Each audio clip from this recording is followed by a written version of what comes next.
வணக்கம் நேயர்களே. ஜி தமிழின் விறுவிறுப்பான சீரியலான அண்ணாமலை குடும்பம் இன்றைய எபிசோடில் யாரும் எதிர்பார்க்காத பல திருப்பங்கள் அரங்கேறியுள்ளது.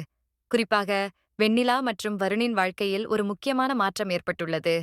அது என்னவென்று விரிவாக பார்க்கலாம்.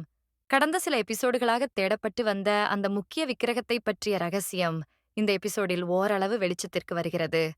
வெண்ணிலாவும் வருணும் இணைந்து தீவிரமாக தேடியதில் அந்த சிலை எங்கே இருக்கக்கூடும் என்பதற்கான ஒரு முக்கிய ஆதாரம் அவர்கள் கையில் கிடைக்கிறது. உத்தமன் தொடர்ந்து சாராவை தூண்டிவிட்டு அண்ணாமலையின் குடும்பத்திற்கு எதிராக செயல்பட வைக்கிறான்.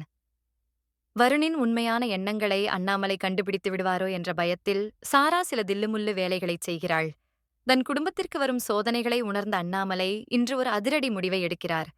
வெண்ணிலாவின் நேர்மையையும் பாரம்பரிய குணங்களையும் மெச்சும் அவர் வருணுக்கு அவர்தான் சரியான ஜோடி என்பதை மீண்டும் ஒருமுறை உறுதிப்படுத்துகிறார். இது மற்ற குடும்ப உறுப்பினர்களிடையே சலசலப்பை ஏற்படுத்துகிறது. வழக்கம் போல வான்மதி தனது குறுக்கு புத்தியால் வெண்ணிலாவிற்கும் அண்ணாமலைக்கும் இடையே விரிசலை உண்டாக்க முயற்சி செய்கிறாள். ஆனால் வெண்ணிலா தனது புத்திசாலித்தனத்தால் அந்த சூழலை சமாளிக்கிறாள். எபிசோடின் முடிவில் அந்த மர்மமான சிலையை மறைத்து வைத்திருப்பது யார் என்பது பற்றிய ஒரு நிழல் உருவம் காட்டப்படுகிறது. அது குடும்பத்தில் உள்ள ஒருவராகவே இருக்கக்கூடும் என்ற சந்தேகம் அண்ணாமலைக்கு வலிக்கிறது. நேற்றைய எபிசோடில் அந்த மர்ம நபர் யார் என்ற சந்தேகம் அண்ணாமலைக்கு வந்தது அல்லவா? இன்று அந்த நபர் மறைத்து வைத்திருக்கும் இடத்திற்கு வருணும் வெண்ணிலாவும் ரகசியமாகச் செல்கிறார்கள்.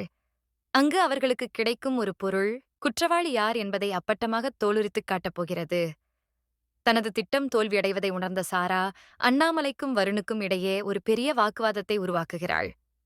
வெண்ணிலா மீது பழி சுமத்த அவள் செய்யும் ஒரு காரியம் எதிர்பாராத விதமாக அவளுக்கே எதிராக திரும்புகிறது. குடும்பத்தில் தன் மீது வைக்கப்பட்ட திருட்டுப் பழியை துடைக்க 24 மணி நேரத்திற்குள் உண்மையான திருடனை அண்ணாமலை முன்னால் கொண்டு வந்து நிறுத்துவதாக வெண்ணிலா சவால் விடுகிறாள். இந்தச் சவாலில் அவளுக்கு வருண் உறுதுணையாக நிற்கப் போவதுதான் இன்றைய ஹைலைட். எல்லாம் தன் கட்டுப்பாட்டில் இருப்பதாக நினைக்கும் உத்தமனுக்கு அவனது கூட்டாளியே காட்டிக் கொடுக்கும் ஒரு சூழல் உருவாகிறது. அண்ணாமலையிடம் மாட்டிக்கொள்வோமோ என்ற பயம் அவனுக்கு ஆரம்பிக்கிறது. எபிசோடின் முடிவில் வெண்ணிலா சொன்னபடியே அந்தச் சிலை இருக்கும் இடத்தை நெருங்கிவிடுகிறாள். ஆனால் அங்கு அவள் பார்ப்பது ஒரு பெரிய அதிர்ச்சியை தருகிறது. அந்தச் சிலையை வைத்திருந்தது யாருமே எதிர்பார்க்காத ஒரு முக்கிய கதாபாத்திரம். வெண்ணிலா தனது சபதத்தில் வெற்றி பெறுவாளா? அண்ணாமலை அந்த நபரை கண்டுபிடித்த பிறகு என்ன தண்டனை கொடுப்பார்?